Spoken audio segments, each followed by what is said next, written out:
Welcome into another video. I am back here with my dog, Lucas Haug, and we have a fun one in store today.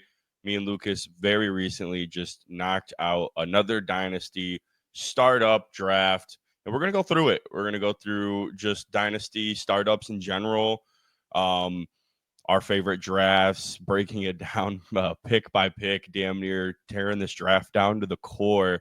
And Lucas, this is how many dynasties are you in now? This is my Your fourth fourth? dynasty I have. We have the one shared league and then three others. Mhm. Yep.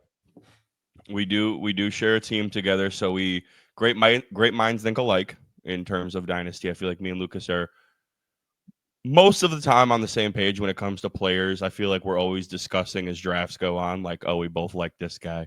Oh, I'll let you take this one, and then you'll throw me a bone on the next round and let my guy fall to Yeah. me. It's just hopefully you guys aren't listening, but they will be.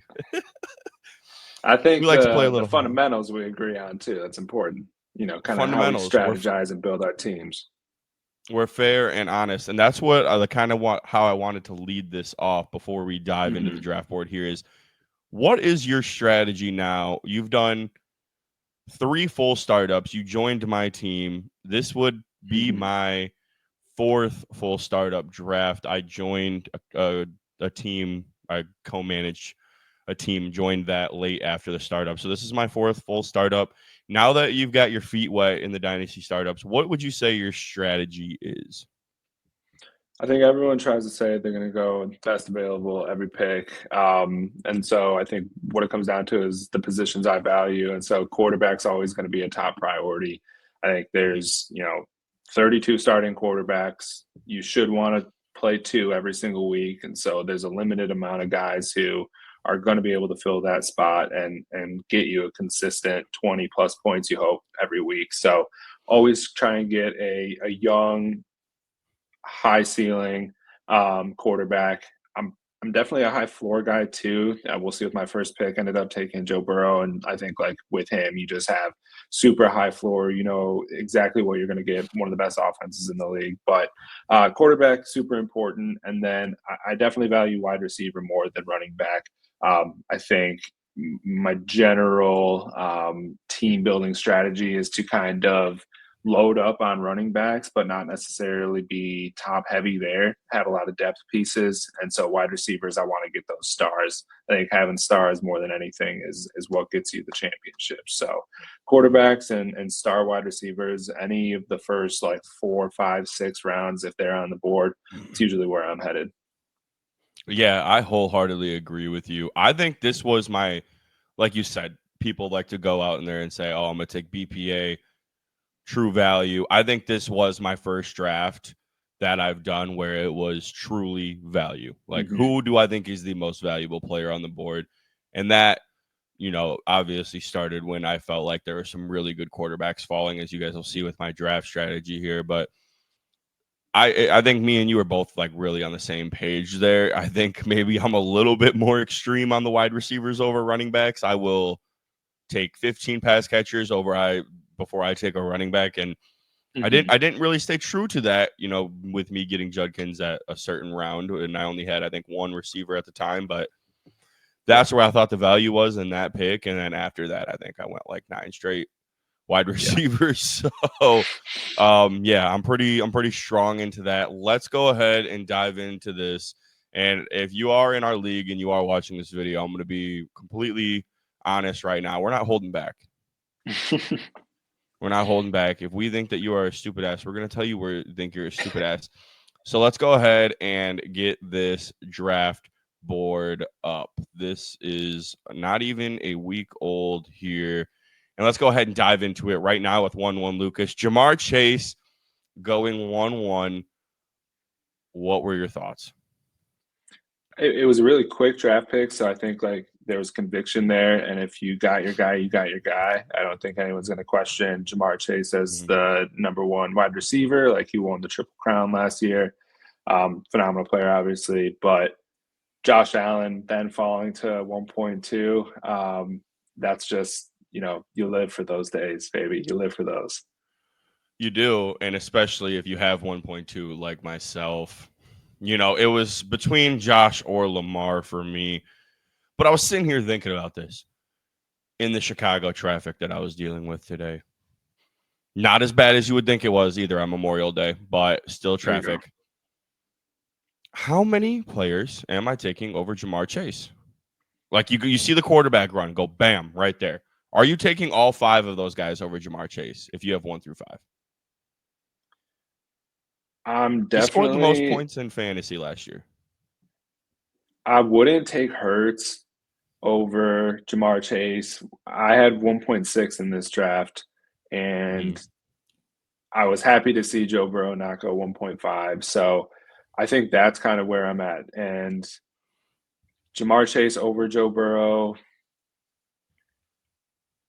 it's tough to say. Like, I think I'd probably, and Jaden Daniels, I think, is even maybe more the question mark here. Like, if you really believe in him, and we're both big hate watchers of Jaden Daniels. So Of if course. that's like a not even a question for you, then I think you're only confidently taking Josh Allen, Lamar Jackson, and then between Burrow and Daniels, maybe. So I think probably the 5th or 6th best player here at worst would be Jamar Chase.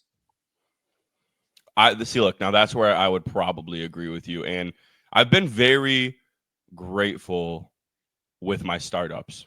So my first 2 startups that I did were 2019 and 2020, where I had my very first startup was my first Dynasty league ever.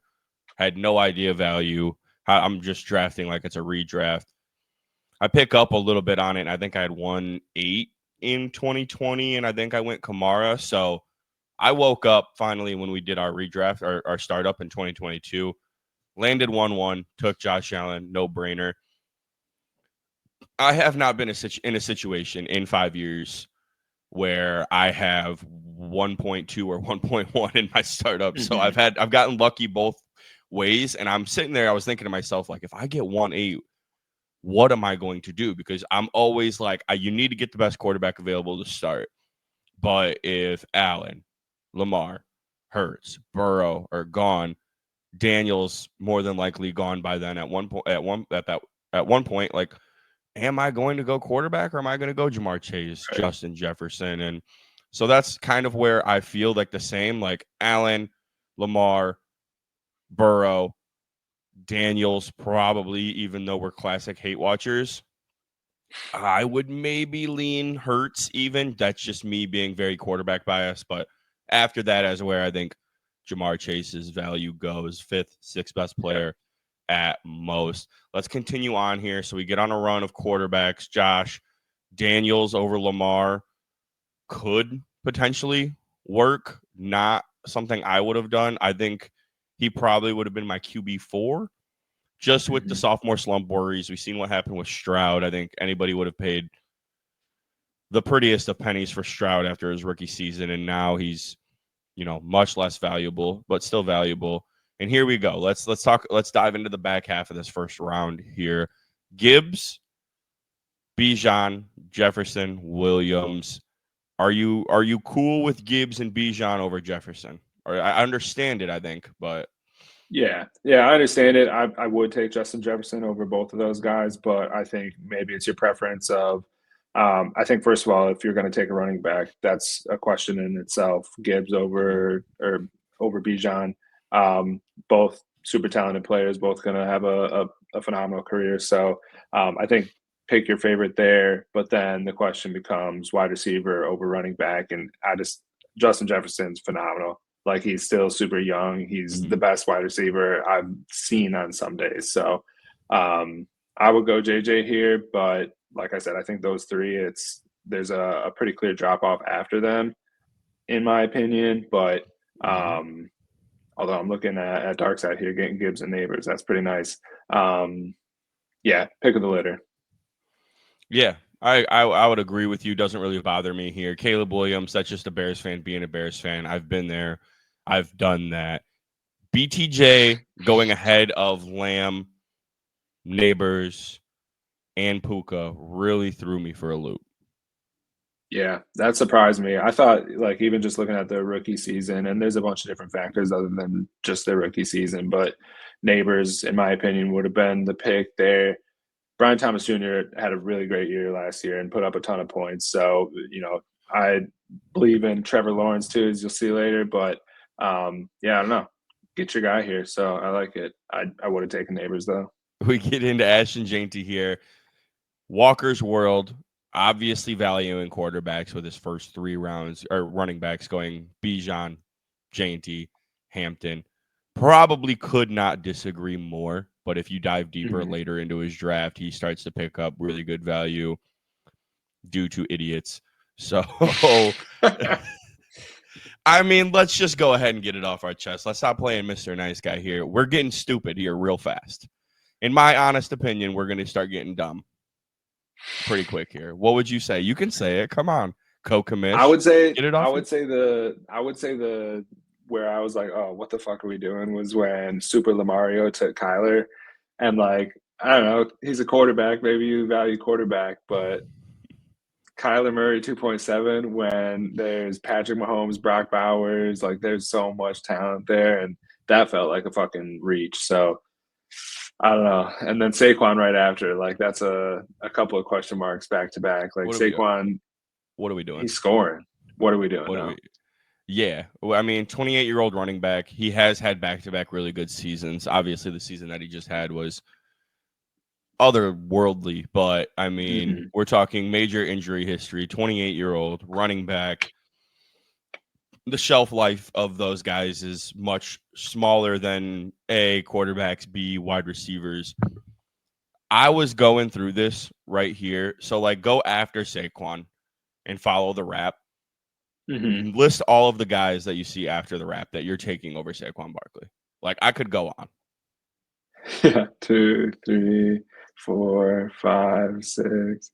Yeah, I think most of the next round, plus a couple quarterbacks after that. Collins, Bowers, Harrison, London. I'm taking Ladd. McBride. I'm taking McBride. Yeah, I'm taking McBride, Stroud, Herbert, Nix. AJ Brown, Bo Nix. Travis Hunter is a toss-up, maybe. JSN, I probably toss-up, wouldn't. maybe. Yeah, maybe there. Yeah, but I think he's probably a 4th-round pick. Are you taking Rashee Rice over Saquon Barkley? Yeah, definitely. Yeah. I'm a big fan. I'm a big fan. Question mark there. I think that's close. It's like, I think that's when like your team gets in, and so it's hard in the 2nd round when like that has to be your identity. Like if you're drafting Saquon 2nd round, like you have to win this year and the next year. Because after that, he's going to be a 31-year-old running back that you took over all these guys who will be getting into their prime or, still putting up more points. 100%. And I love you here. I mean, I think you had a really good first 5 rounds. Large Coke here. No ice, by the way. Burrow, Puka, London, JSN, Drake May. Any regrets through your first 5 picks? No, I definitely wouldn't say regrets, but I would have loved if Neighbors fell 1 more pick. I think Darkside's a Giants fan, so that was never going to happen, but that would have been a crazy 2nd-round pick for me. I would have been thrilled with that. But no regrets from the guys that were on the board. Josh Jacobs is such a shocker just looking at it, staring at me right now. I just can't believe he went so high. But I love the fact that I got two good quarterbacks, value-wise, different quarterbacks for sure, and then 3 starting wide receivers that I'm, plug and play thrilled about. 100%. And let's go ahead and start diving into my draft over here, because this is one of the more intriguing drafts. I would say, not to toot my own horn or anything, but for sure. I went value. That's all I went. I mean, taking 4 quarterbacks in my first 6 picks when you've got somebody on the rap who just keeps avoiding it. And in his defense, apparently it was not, clarified that he would be starting 2 quarterbacks. I would let that fall on the commissioner's hands. Yeah, I'm going to take the value there. Like, I see all these guys. When at the time I took Bo Nix, we're going 4 or no quarterbacks here. Still only has 1 quarterback. He took 2, still only had 1 quarterback, and I already had 2. I went Mahomes. I think the value for Mahomes is good. Also, by the way, at 19, 30 years old. He's going to have 5 more very strong seasons. I'm very positive in that. I know that he's been slept on a little bit over the last 2 years, but if you're telling me And it's that just, I think if you look at your draft, what's so funny is that ask the question for any of your picks, and then the guys like a couple rounds before him, would you trade him straight up? So Bo Nix, would you trade him straight up for Derrick Henry? not a Like chance in everyone's hell. always taken the Bo Nix side in that, and yet he went almost a full round after. Brock Bowers and Jonathan Taylor. Are you ever trading Brock Bowers for Jonathan Taylor straight up? Not a chance in No hell. way I'm in not trading Bo hell. Nix. I'm not trading Bo Nix for Jonathan Taylor Jonathan Taylor straight up. straight up. Yeah. And so Collins, that's you like could where I'm maybe like, have an wow, argument, but right. that's Yeah, what the I kept quarterback saying to value is myself. crazy. And it's like Chase fucking Brown just went, and I'm not going to take Bo Nix.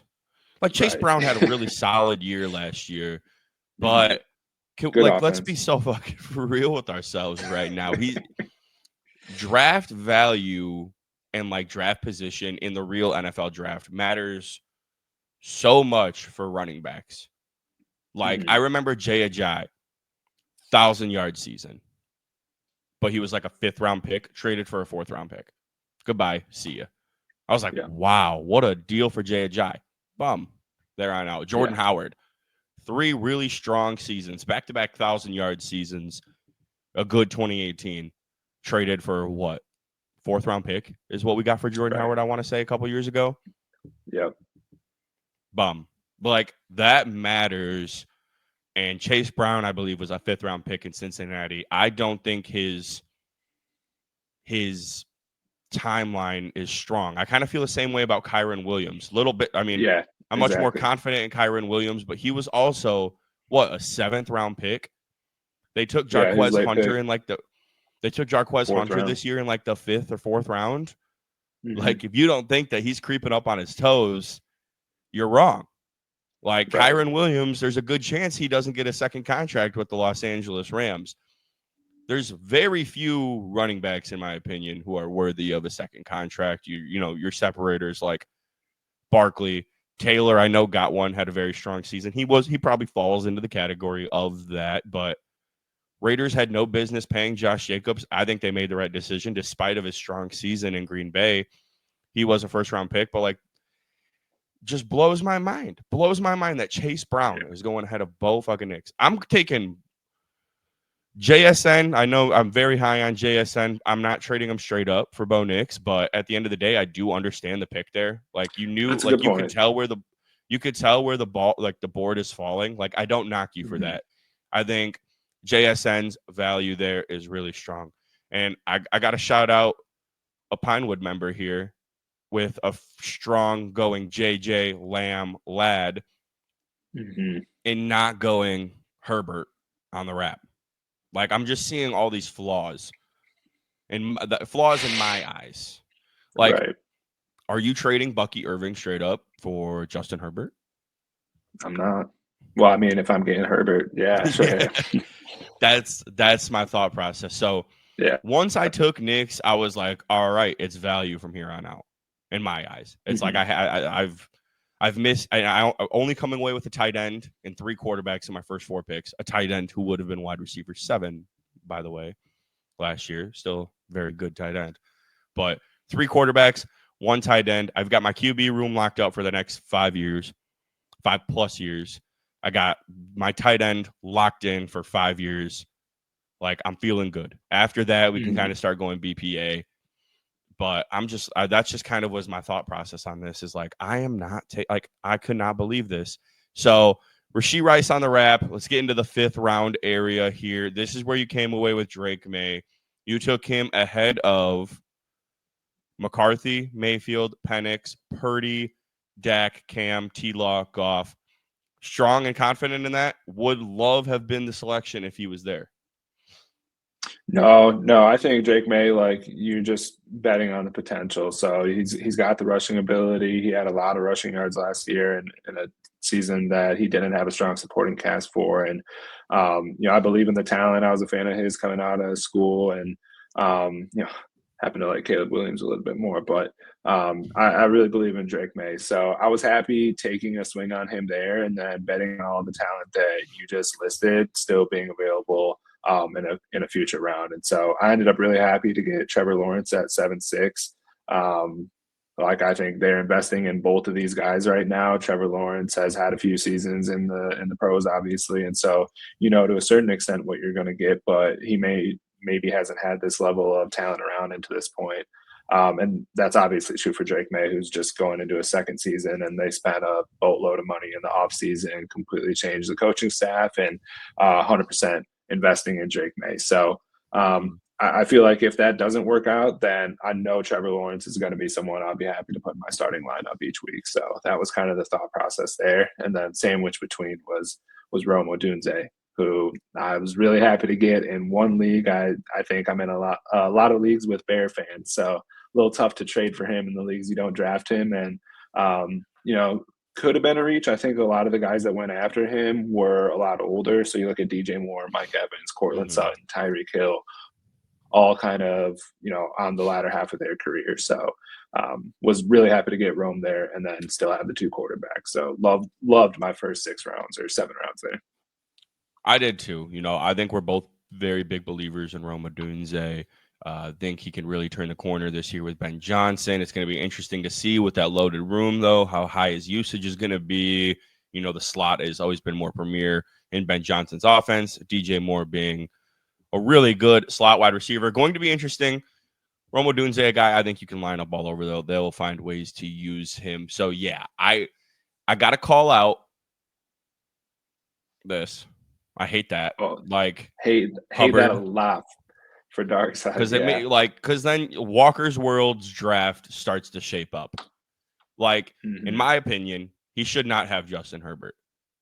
He should not have Garrett Wilson. That pissed me off, because now it's okay, his draft's not looking as bad. You come out the board with 3 straight running backs, I'm automatically, even I think that they are very good running backs with J.T. Hampton and Bijan. Room is loaded. Cannot deny that. But just me being who I am, quarterbacks and receivers heavy, I'm like, sheesh. I'm not a huge fan of that. But then when you get a steal on Herbert, you get a steal on Garrett Wilson, an absolute steal on Garrett Wilson, and you go Zay Flowers right after that, can't be mad at him. I'll be mad at everybody else for letting this shit happen. That's where I got bothered. I was like, what the are we doing here? Chuba Hubbard over Garrett Wilson. I wouldn't trade 3 Chuba Hubbards for Garrett Wilson. I'm sorry, I wouldn't. Dark Side's draft, boom, strong. Weapons galore coming out hot. Right. Gibbs, you got a top 3 running back. Neighbors, you have a top 5 dynasty wide receiver, arguably top 3 with age and everything in play there. McBride, tight end number 2. A.J. Brown, really strong, wide receiver 2. And you have a chance to add Garrett Wilson. You could if you want to go running back so bad, you could talk Breece Hall. That's what's so surprising. With Chuba, he got his second contract, and it's are you really betting on the fact that he's going to get a third, another late round draft pick, which really doesn't mean much at this point now that he's gotten that second contract? But I don't know. Are you betting that he's going to be still a 4-year production guy, whereas Breece hasn't yet gotten that second big contract with the Jets? And he still, in all likelihood, has a few more years in comparison to Chuba left ahead of him. So that was interesting. But I think you get to this point, too, where there's just so much talent. I'm looking at the bottom of the screen here, at a DK Metcalf, Jordan Addison.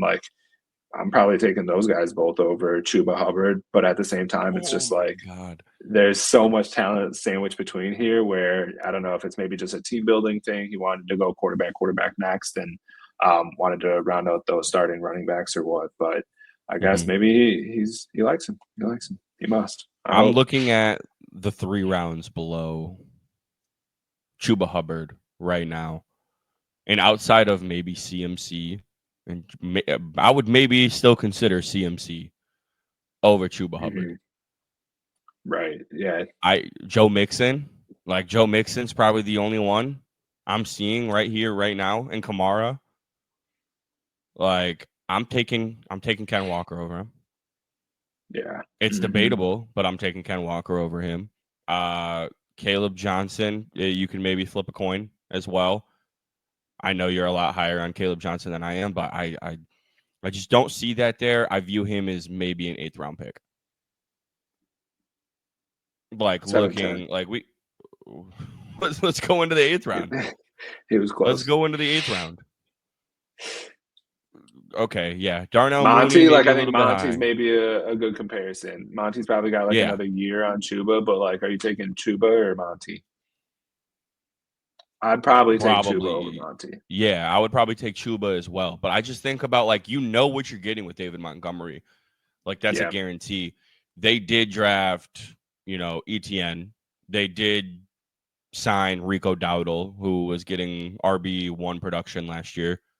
Like, Hmm. I'm not saying it's not Chuba's backfield. It is Chuba's backfield, but I mean, do you know like what they're going to be in? Like, they got ETN in there for a reason. They drafted him in the 4th round. They brought in Rico Right. Dowdle for a reason. Like, I think that only takes away from his reps. Yeah. Yeah. So Montgomery, like I said, you know what you're getting. He's going to get a drive.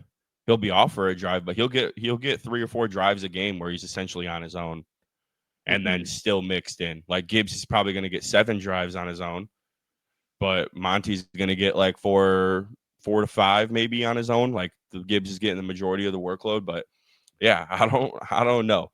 I'm not a great pick. Was not happy with that whatsoever. Kind of disgusting. Let's dive into you here. RJ Harvey and Emeka Egbuka. You're going rooks now. You're falling into the Yep. rooks. What are you feeling here? Yeah, RJ Harvey, 2nd round pick, Sean Payton running back.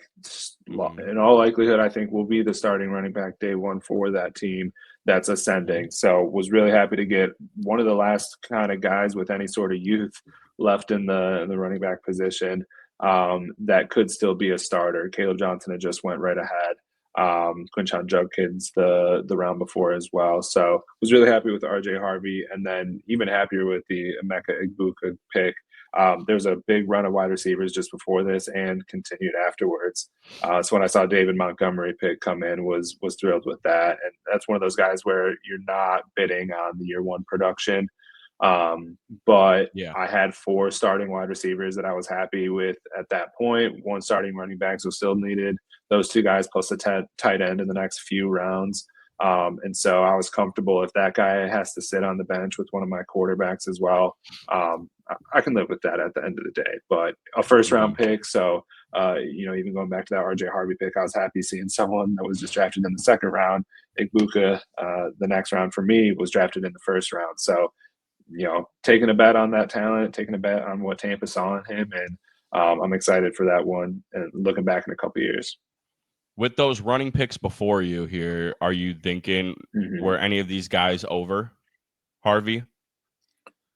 Loveland, Smith, JMO, Dart.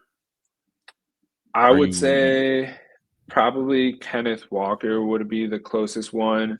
Um, Colson Loveland, like someone could have sent me a message to hype me up about the Bears, and I probably would have taken Loveland too. But I was happy to have a running back there, and like I said, he's kind of the Mhm. last one, so I think I kind of had him in mind. But Mhm. Kenneth Walker would have been a nice one to drop to me too. Yeah, 100%. And I'm looking over here at me right now. Brock Purdy in the 6th. Love the value on that. Yeah, I'm higher on Purdy than most. I will be the and first one to say that. this was what, like 2 days or a day after he signed his extension too. Yes, So it good was context there. 2 days after. So I know he's locked in for 5 years there. Mhm. Which they could say like, oh, any quarterback can succeed in San Francisco's system. Well, they believe he's the guy. They gave him 5 years at like $55 million a year. So I got that locked in for me. Like he's going to be the guy at Mhm. least for the foreseeable future in San Francisco. I love it. I'm cool with that. He Mhm. can put up numbers in that system. I think the value there is great for him. Like especially seeing like I'm thinking at the time here. Okay, Brock Purdy still available all the way after this. How many teams at this point either A, don't have a quarterback or only have one. You have this right here, no quarterbacks. You, at this point right now, still only one quarterback. At this point, only two quarterbacks. Two quarterbacks, two quarterbacks at this point. Only one quarterback at this point. One quarterback at this point. One quarterback at this point. You see three over here. It's like Purdy, in my eyes, is a top 12 guy. Obviously, not in terms of value, true value, I would say, at quarterbacks. But like, I think he's going to put up consistent top 12 numbers over the foreseeable future. You will have some of these rookies that were taken ahead of him, like potentially Penix fall off, McCarthy fall off, Drake May fall off. Baker could have a fall off in the foreseeable future. He's not attached long term to the Tampa Bay Buccaneers. So you got a 5-year deal there. He's still young. He puts up numbers. I'm taking that value all day long at 6.9. I'm a huge fan of that. And then the Judkins is what really surprised me, because I had wholeheartedly in my head planned on going Brock Purdy and DK Metcalf on the wrap. Like, that was like in my head, that's what I'm doing, DK Metcalf. And then I was like, okay, let's think about this. What, especially seeing how the running back board has fallen with these guys. Right. Who's got the better chance of getting back to me? Judkins or DK?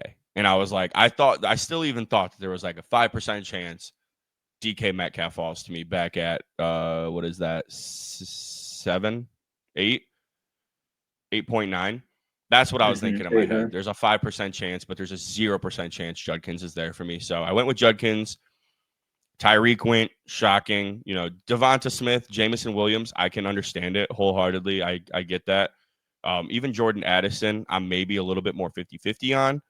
I don't think I think he's had really good production and really solid numbers in Minnesota, but he hasn't exploded like I thought he would at the wide receiver 2 spot. So I'm going DK probably over all of those guys, just because they're going to have no choice but to force feed him there with the trade of Pickens going away. But if you want to argue JMO and Smith, totally fine with that. But yeah, you benefited from the one single round at that point, and for the next few after, it looks like that one wide receiver went. That's incredible. Looking at the 7th round there, Tyreek Hill's the only wide receiver gone, and it lined up perfect that's what for I'm you to saying. get DK. Like, it really just fell that way perfectly to me, and that's a big part of me going all those quarterbacks early on. It's like, okay, if they're not going to bounce on this value, I'm going to make them worry about it. Oh, Will's got 4 quarterbacks. Like, I need to start taking quarterbacks. They're starting to fall for me. I was just thinking in my head, like, I'm going to get the best value at QBs. And because I'm taking all these quarterbacks, they're going to start panicking and they're going to need to take quarterbacks. And I'm just going to have this value even continue on to fall to me. So is it maybe the smartest deal in terms of wanting to win right away? No, because I'm missing out on the superstar tier players. Like Brock Bowers, I would say, has probably worked his way into a superstar in terms of the tight ends. But Rashee Rice, far from it. DK has never, in my opinion, entered the superstar stratosphere. Olave's had flashes of it, but the concussions come in to play. And then, I go Golden. But I think it worked out perfectly for me to take DK and then Olave again on the wrap. And then I'm not saying I'm the one who triggered. Is that on the wrap? Yeah, I'm not saying I'm the one who triggered, but you got 3 receivers going right there. Only 4 over the course of time after taking Brock Purdy. Like, then you see the blue start to fly in here. And I mean, I think Igbuka was really good for you. Mooney maybe a little high here. What are you thinking? Yeah, that was a surprising name, although we traded him away midseason last year, and he went on to have a really good season. So you'll always have a soft spot for Mooney. So if you bet on that type of talent, plus you have the connection with Penix as well. So I don't hate it. I like Luther Burden there. I like maybe Jalen Waddle, Trey Harris, Golden. So there's a couple guys I like more. Pickens as well, to be honest. So wouldn't have been my pick, but hey, you got the connection there with Penix, so right on. Yeah, 100%. Looking at you here, George Kittle popping up on your board. Yeah.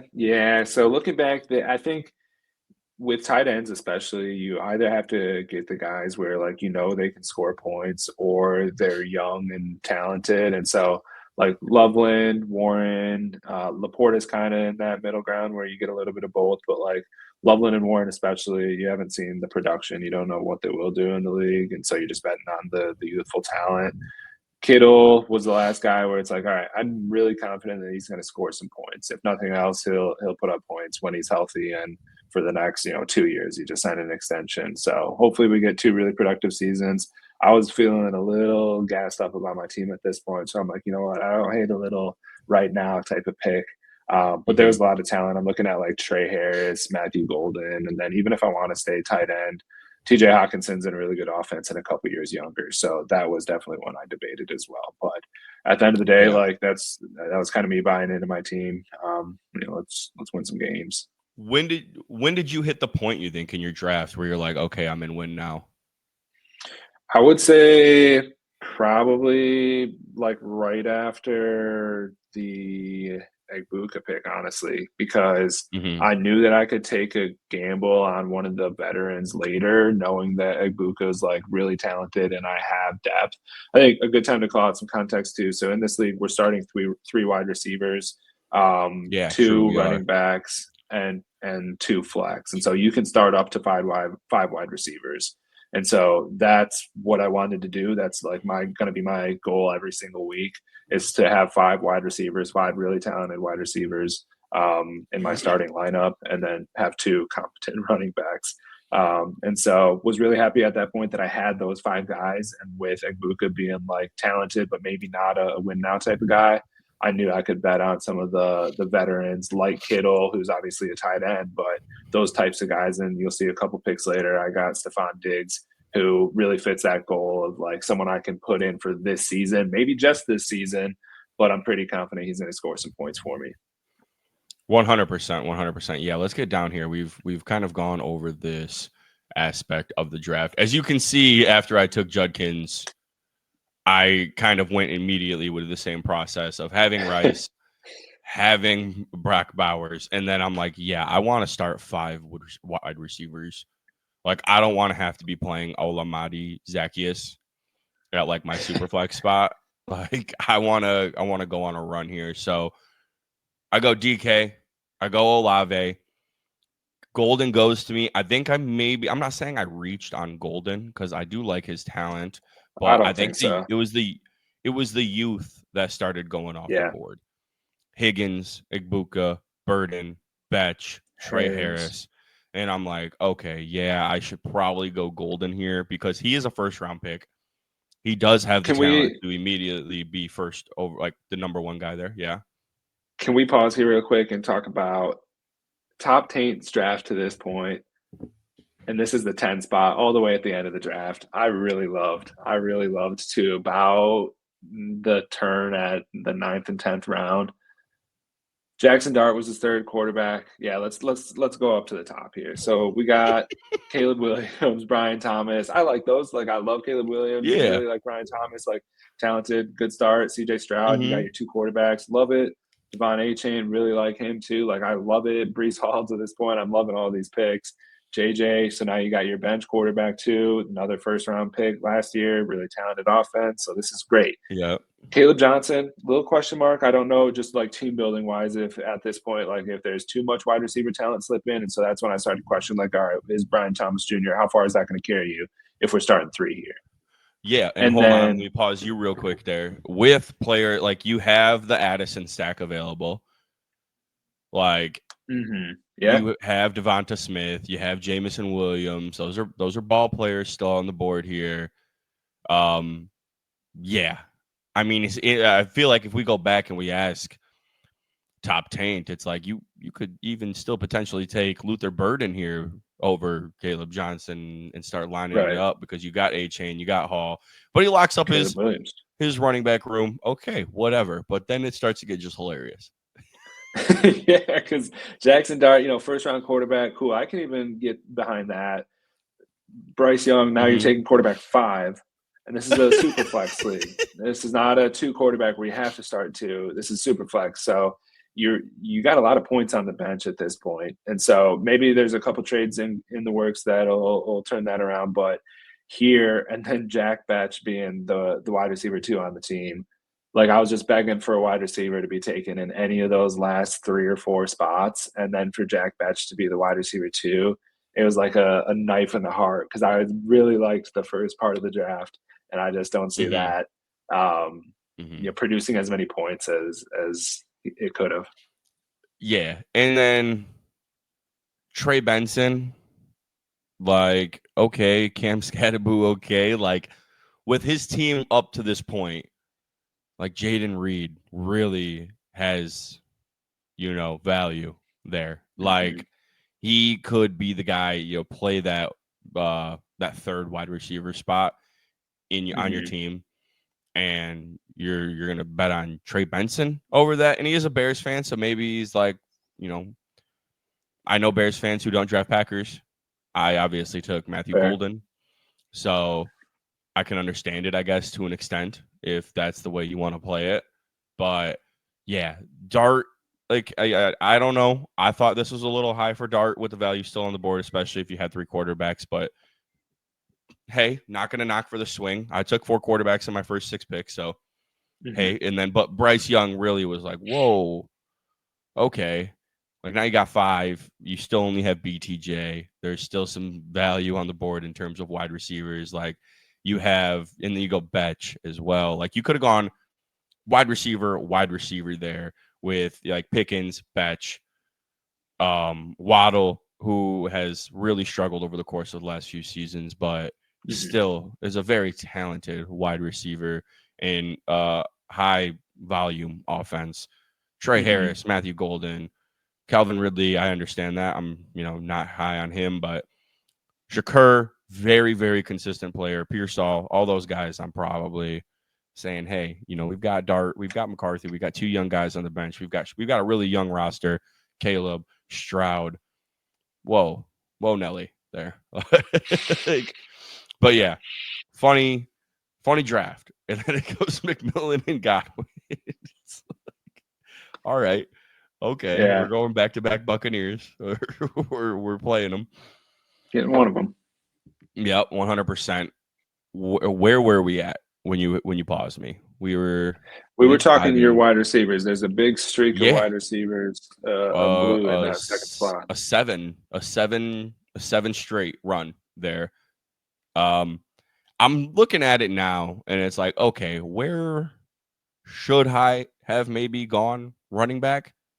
But I mean, okay. I'm looking at it here. Like I'm taking Olave over David Montgomery. Now, like I said, I think it just became value in my eyes to that point. Yeah. Like, you could, I mean, Matthew Golden. I could have taken Najee there, locked up my RB2, but he's an RB2 himself. So it's kind of like, where did I slip up? Like, can you see some slip ups Yeah. on my end here? The only thing that's like, it depends on how high you are on maybe Cam Scatterboo, but like no one here is young and a starter. Like Mm-hmm. you have concerns with pretty much all of the guys from DeAndre Swift down through the rest of the board, down through the rest of your wide receiver picks, just because, every single one of these guys is either not like a true 3 down back that's going to get a starting, like a guaranteed starting spot in your lineup each week. Yeah. Or they are, I'm looking at like a James Conner, Aaron Jones, maybe, but 30s Mm-hmm. or damn near. So, That's yeah, exactly what I was thinking. it's just tough. Like you there's no guys where you're happy to take them, but then the question is like, if that's the case, if you're just going with the value and there's no real good running back value, then how are you going to fill that spot? So I think that's a question Mm-hmm. you gotta answer now. Yeah, 100%. And I'm looking at it. I you know how I am on Cam Scatterboo. You know me.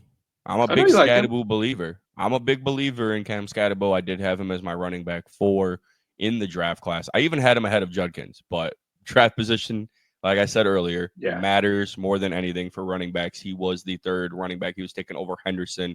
So yeah, give me Judkins all day now. That's how the NFL views him. That's how they drafted him. Scadaboo, early end of the 4th round. I don't think necessarily that's how it should have been, but Scadaboo is also a little bit of a reach out there, maybe just a little bit of a fanboy bias kind of thing. But that's where I'm thinking like Scadaboo is probably the only, because I'm not a big believer in Tyrone Tracy, despite his solid rookie year, but he's 25, 5th round pick. I think Cam Scadaboo could easily come in and fill that void, take over his reps if he needs to. So that's maybe where I'm like, okay, you could have gone Scadaboo, but let's take a look at it. He went 12-1. So he went on the back end of my rap. I don't think I'm taking Cam Scadaboo over Khalil Shakur. So I don't really want to knock myself there for it, but I think that's fair. Downs wouldn't have been the pick if either Brian Robinson Jr. was there or Isaiah Pacheco was there. Like those were two where it's like, okay, I'll go running back here if they're available. But with those two being gone, it's like I'm back in the point now where Charbonnet did kind of tickle my fancy. Tank Bigsby tickled the fancy a little, but I don't know. Downs, really solid production. Damn near outproduced Michael Pittman Jr. last year. And very young, high ceiling, I think. I'm big on Downs. I'm going to take the risks there. And, I've already went with the young guy in Golden. Got the consistent ball player, maybe the next Tyler Lockett in my eyes, and Khalil Shakur. He's got, extension tied to him as well. 4 games last year where he scored less than double digits. He didn't have a whole lot of like 20 or 30-point games, but he was just your consistent guy. He's going to go into your lineup and he's going to get you 12 points. And where I'm at the point now where I've got Rashee Rice, I've got Brock Bowers, I've got DK, Olave, wide receiver ones. I'm like, okay, I need that consistent guy. I took the reach on Matthew Golden. I took the ceiling pick there. Now I want to go with the floor guy. That's why I lean Shakur, I would say there. Kind of then leaning back and forth here, just wobbling my way through like ceiling and floors. Like I think Jawan Jennings in that offense can still come in and get 10 points a game. I think he proved that last year, despite Pearsall being there, despite Ayuk being there. That's a guy who I think could get numbers this year. And then Kyle Williams, a chance to be the wide receiver one outside, post Stephon Diggs, or even like emerge early on as the guy. Diggs is old. He's hurt, coming off an ACL. And I was very high on Kyle Williams out of Washington State. So it's kind of like, that's where I was just battling back and forth here. It's like, give me the ceiling, give me the floor, give me the ceiling, give me the floor. And I'm taking all of these guys over Javonte Williams or Jadon Blue or Tony Pollard. So this was probably my first draft where it was value across the board for me. And I finally reached that point when it came to Tootin, where it was kind of like, okay, I'm big on Bishul Tootin, very high on him. Rashad Bateman, then on the wrap, I thought I could snag him. So, yeah, that was kind of just how it played out for me. Yeah, and if Bishul Tootin ends up seeing any sort of like starting snaps, then you'll be named a wizard for that one, because you waited and you waited. And I think we took a complete opposite approach during this stretch, because while you were loading up on those wide receivers who, each have their own perks, I took the opportunity to guarantee myself a running back too, just someone who will fill that role, who will be a starting running back that week. Yes. So kind of plays into just my overall philosophy, like have a whole bunch of depth running backs, because they're always one injury away from being that guy that week. And so I don't need to have a consistent guy week in, week out who's going to fill that role. I just need someone. So I took the Tennessee backfield, Pollard and Spears, both of them. I like Spears. I think this could be the year where he sees more of the snaps than Pollard, but if not, I got the starting running back there. Charbonnet, I like Ken Walker. We both talked about that, but he's missed games every single season. So one of the more valuable handcuffs to have. And then Pacheco, kind of the opposite of Charbonnet there. Like if he stays healthy, he should be the starting running back in a pretty dang good offense. But that's always a question mark as well. So I was happy with the depth that I got there. And you can see there's not a ton of wide receivers like taken around my picks. They're all really going to the Dayton Triangles over in the 2 slot there. The Dayton Triangles will hoard them all. I think I requested an extension, as you'll see we get into this through the rest of my draft. I think I requested an extension. It's like we're rostering like 35 players right now, guys, but I can only have 15 wide receivers. Are you kidding me? Like, how am I supposed to fill up those other 20 spots? Like, I want 20 receivers. So yeah, I'm gonna go on a run there with receivers all day, and I like that. And I'm seeing a whole lot of green here. I'm seeing a whole lot of green here, which I missed out on some of the green, but I love some blue. I love some blue. I want to dive into this little woo here. This little A lot of quarterbacks there. Milrow and Shadur. Are you thinking those are a little high for these guys with some of these ball players still on the board? I think being the guy who has Tyler Shuck on his team right now, I was thrilled that a guy like Milrow drafted much later to be a backup behind a guy who's on a big contract in Sam Darnold. A guy like Shadur Sanders, who obviously fell super far in the draft and is behind even another rookie quarterback. And then Milton, a guy who was drafted late last year, traded to be a Yeah, what backup the to a fuck? team with a guaranteed starter.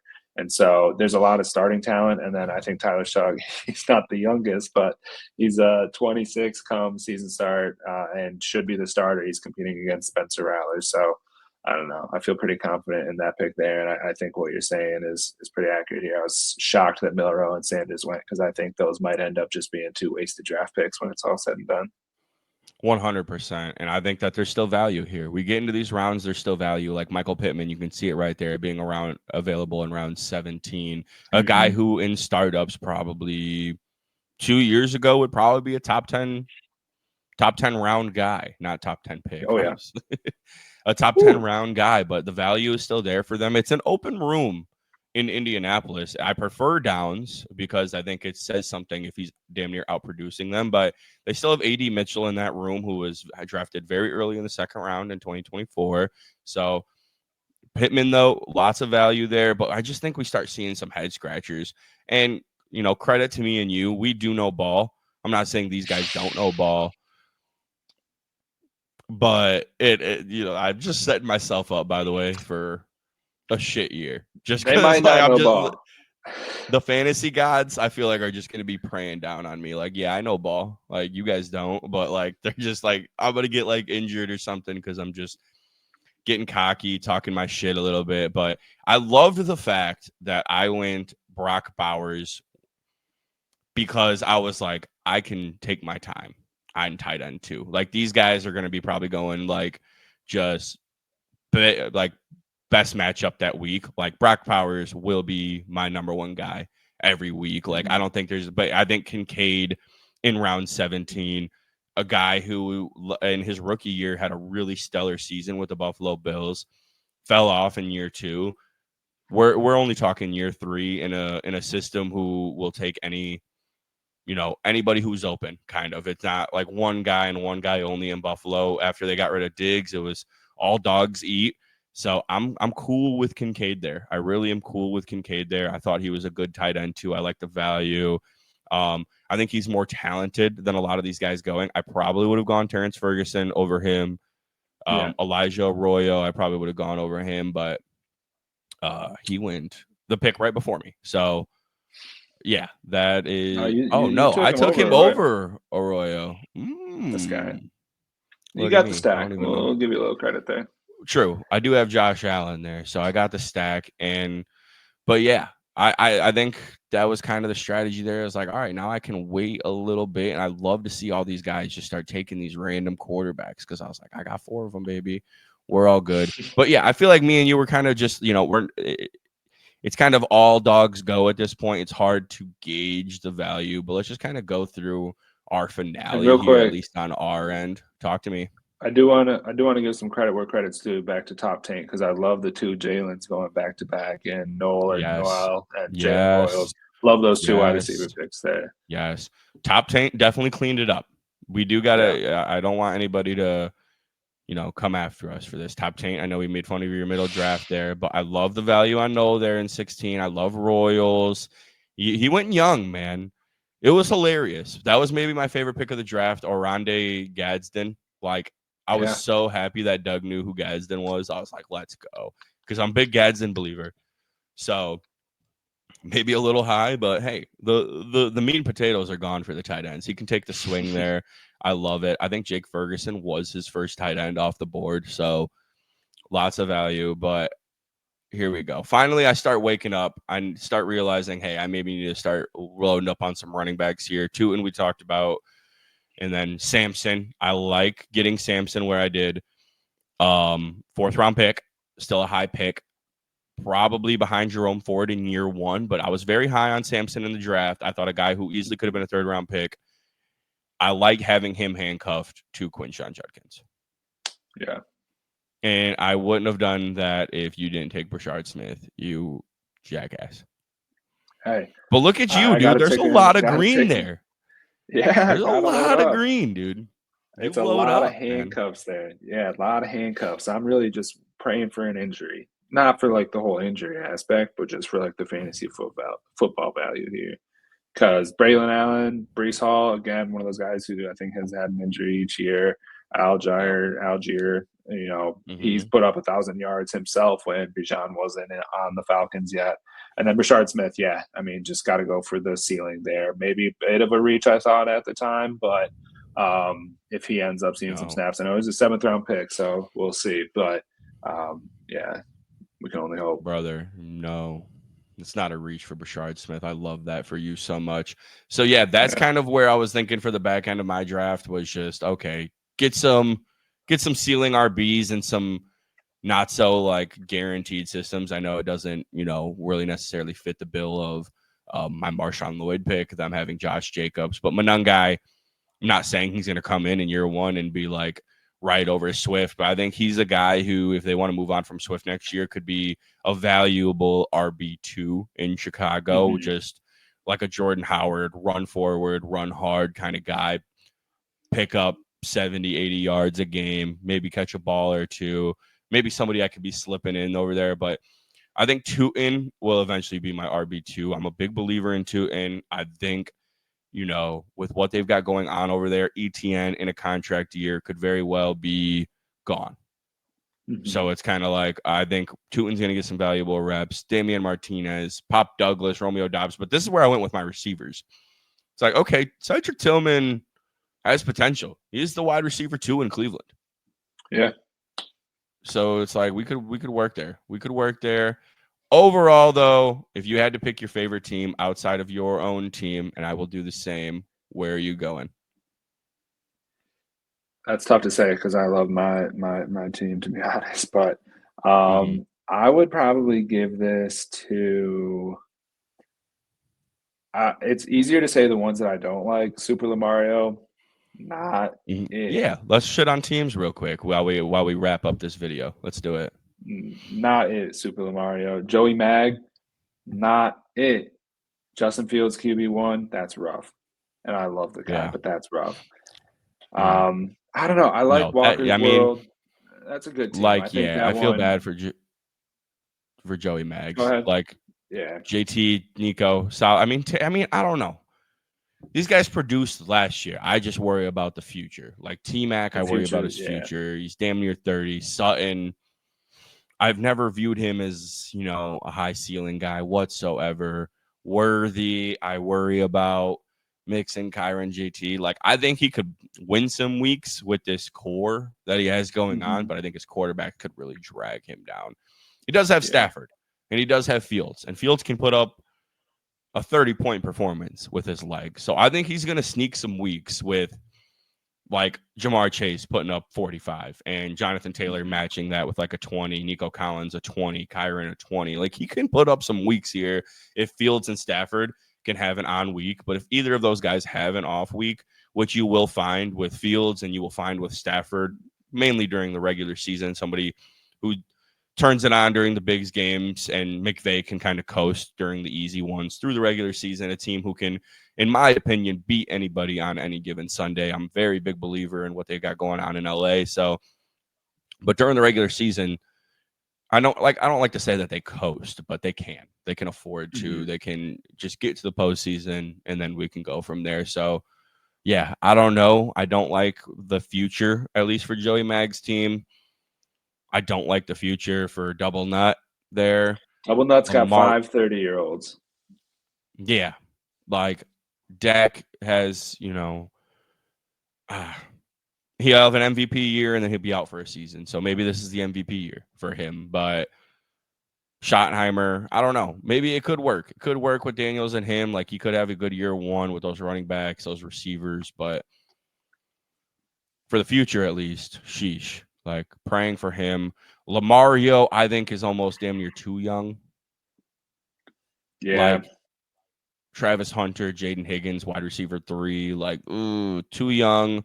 But Lamar and Kyler, like I know you were like talking about how Kyler is a little bit of a high pick there for you, but whatever. Cam Ward took the risk, good shot. Tony, another team who was pretty old, A lot of age, yeah. a lot of I age like there. Look at you. I forget the name in the 9 spot. It was it's our boy Nonchalant. I forget what it Nonchalant. is. Nonchalant. Yeah, I like his team because he's got a lot of skilled players, and then still ended up. Yes, Who's his quarterback too? it was Because Baker he and ended up Darnold. still having. Yeah, like that's a quarterback room that's still going to score points, and you got like good Mm-hmm. depth and really good stars too. So I like that team a lot. I loved the start of his draft. I did. I was like, Yeah, all right, you're getting value. You're loading up on your receiver room. I can get behind JJ that. and CD. But Oh yeah, yeah, but I really wanted Herbert to be that pick there. That's what kind of set yeah. me over the edge on his team. But still, I think he's a guy who can win in year one, and for the future. Like CD and JJ, I know they're both like what 26, so they're not like some 7-year guys, but they very well could be 5-year guys, no problem. Lad, a 7-year guy, a lot of production in year one. Tet Mm-hmm. could be the guy there. Baker, he's going to put up numbers. Ken Walker, solid. Loveland, youth. Good mix of youth in there with some solid skill players. I really like Yeah, that that's a team. good team. Taint is almost maybe as on the same page of maybe a little too young for me and didn't get as many receivers as I wanted. But I think you're probably my favorite team because you did the QBs, you did the receivers, and I love that. You know, I'm always going to lean that way. Whoever loads up I on appreciate quarterbacks it. and receivers like that, like you're going to get my vote. And you, I would say, nailed my draft process. And if I didn't take Yeah, quarterbacks, we'd probably have a little bit more similar teams there, brother. I will say there's a couple teams, yourself, top taint, that need to make a move. I think like your team's probably Oh, not yeah. ready to start week one, and depending on how that goes too, like both of you guys have ammunition because of the quarterbacks. I'm looking at 5 quarterbacks on the screen for top 10 right now and only 4 others. So that's just, a bunch of ammunition that some of the teams, maybe like Joey Mags, could use and maybe toss some talent back for your starting lineup. So Oh, yeah. interested to see I knew how it what I plays was out. Maybe doing. we'll circle back here. Yeah. I knew what I was doing. I'm not going to give any strategies away here, but A little there's bit. You're good. there's a little bit of method to the madness. 100%. I'll take the value. I'll let them sit on my bench. Go out there and learn the real value of quarterbacks. You fucking idiots. You'll learn. You'll learn. When the puppeteer's here, brother, Pulling you'll strings, you learn. were. I always Pulling am. strings. I'm always pulling the strings, brother. I like to be Gassing in these guys up. control, but for the viewers, I'm always fair. I'm always fair. All right, let's wrap it up there, brother. Let's go get some victory royales. Thank you guys so much for tuning in to another video. Thank you to Lucas, who is always hopping on here and talking ball with me. We're going to be doing that forever, so not worried about that. You don't have to worry about him going anywhere anytime soon. Make sure to like, subscribe, comment, all that good shit. If we talked about your team and you were offended, bring it up in the group chat, but subscribe first, please, and thank you. And we'll talk to you guys soon. Peace.